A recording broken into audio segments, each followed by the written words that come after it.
Hello and welcome back to the Everton reviews. The final one for 2023. We played Wolves and it was possibly the worst showing in quite some time. Especially, it's up there for performances this season. We just did nothing right. Everything about this performance was wrong. And there's a great quote on Twitter that really sums up the way we played. We are an incredibly average team that outworks teams. Today, we can't do that. It's very clear that we are feeling the full toll of a heavy fixture that comes with the month of December, the festive period, if you will. We don't have the squad numbers to really compensate for the losses we've had. In some of the most important positions, at least systematically, Doucouré being out, I mean, we've clearly missed him, and those players filling the void, you know, they may be playing in different positions as we shuffle the formation. It just hasn't really worked out, and a number of players look tired. Today they did. From minute one, we looked vulnerable. So let's list off some of the things that were wrong. The formations were wrong. The substitutions were probably made at the wrong time. You know, we were conceding shots at an unhealthy rate. You know, we didn't have a shot on target. Michael Keane was playing, so that was already a little bit of a downer. We talk about the way we played. Passing was trash, really off the mark. We couldn't really string two passes together. Ironically, we had 47% possession, which actually is a bad thing if you look at all our wins. I mean, we have lower percentages in terms of possession. You know, we're looking at 30s numbers. Instead, we were pushing 50% possession, which is not our game. We talk about the formation, Michael Keane playing. I think the two in midfield was really inviting pressure for those five back players. We cannot play that formation. We can't play five at the back. We're just allowing our vulnerabilities to be really highlighted and exploited. You know, you saw Michael Keane get burnt for one of their goals because Hwang Hee-chan was just burning him for pace. You know, those simple nuancey details where he gets bypassed. If you have a Jared Branthwaite pushing him to the corner, he's probably being more physical with him and he'll probably edge him off the ball. He'll fall over and will be, you know, it'll be happy days. But unfortunately, Michael Keane is a different kind of defender and not the good kind. He's a worse off defender. So, you know, those little details, I think that we're just setting ourselves up to fail if we play players like Michael Keane. That is a different era. That is an era we're trying to put into the past. And, well, hopefully the new year brings something a little bit different, something more reminiscent of that mantra of putting the past in the past and forgetting about it, because we can't have Michael Keane as one of our players playing regulation full 90-minute periods on the pitch. It's just unacceptable. And on top of that, we didn't do enough to rectify it. You know, you saw the two in midfield not doing enough. That balance seemed well off. The three centre halves were looking a little bit overwhelmed, a little bit uncomfortable. I think a little bit is probably underdoing it. So we needed to make those changes. And Sean Dyche, if there's one Achilles heel of his in terms of coaching us with a very thin squad, he doesn't make enough changes. And that is why we got run off the park today. You know, these players are not getting rotated enough. They're playing like 80 to 90 minutes, sprinting flat out, that inevitably, when you play 3 games in a week, it's going to catch up to you. And we were playing these players again for the best part of 90 minutes as well. We had Beto come on, Danjuma come on when the game was done, you know, 60, 65 minutes in when we had conceded 3 goals. And you know what? We could have conceded a lot more goals as well. There were quite a number of offside calls. There were a number of chances that just went begging. We honestly could have had 8 or 9 put past us today. And that is speaking volumes about how knackered we looked, how far off the pace we were, and how imperfect we were. If I had to do a scale of perfection, right? And I go from 0 to 100, 0 being 0 perfection, and 100 obviously being 100% perfection, I would have to say that we probably don't get past more than 10.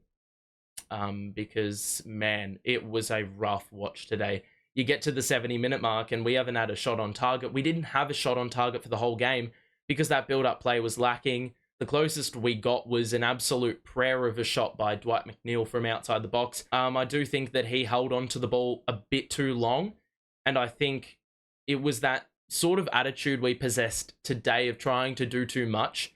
It's almost as if the psychological side of things was affected because we were physically fatigued. We had lapses, and some of those lapses consisted of potentially missing a pass or waiting too long for a pass. Sometimes we didn't use the fullbacks effectively as they were wingbacks.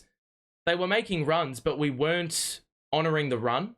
Sometimes we were passing it to them, but they had already run past where we were passing it. And so you killed the momentum of any run, and we weren't able to bypass that defensive line of Wolves because these wingbacks had to prop their run in order to receive a pass.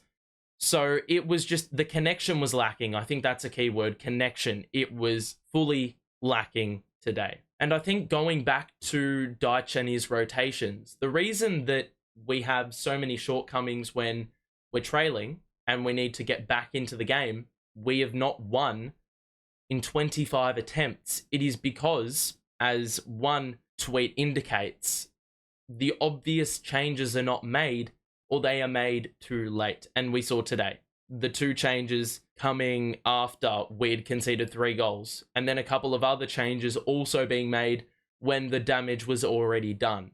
So what worth is there when you're making substitutes that do not embody realism, if that makes sense? Like, if we're being realistic and we want to get back into this game and have the right realistic approach, you've got to make the subs earlier. You've got to identify what's going wrong in the first 45, and you've got to say, well, we clearly look imbalanced. The 1-0 deficit is actually doing us justice because we probably should have conceded 3 or 4. You know, you've got to make the changes earlier. And I think that lack of reaction is what is Dyche's potential flaw. I think that's pretty notable, and I think the squad doesn't really help him out. But that being said, you know, you've got to make the changes. There's some players that don't get a sniff. I mean, other teams like to play their youngsters. They may not be ready, our youngsters, but you might as well throw them into the deep end at least at 2-0 down when we clearly need a little bit of, you know, energy. We had so much lethargy today. Maybe a player like Lewis Dobbin could have brought something, or even just tried to run at a few defenders, because we did not look very pacey at all, very standoffish, very passive. We were happy to go backwards. We didn't show that urgency. I think the passing probably put us off that, and we were trying to play a bit of hoofball.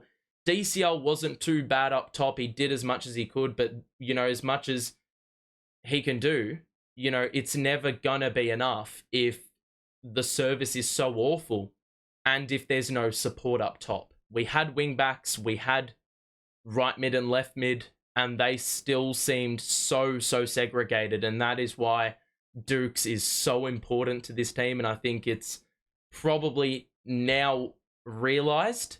It was underestimated and understated how important his impact was in the team. And I probably was a victim of saying, well, Doucouré does my head in, take him off and give him a rest.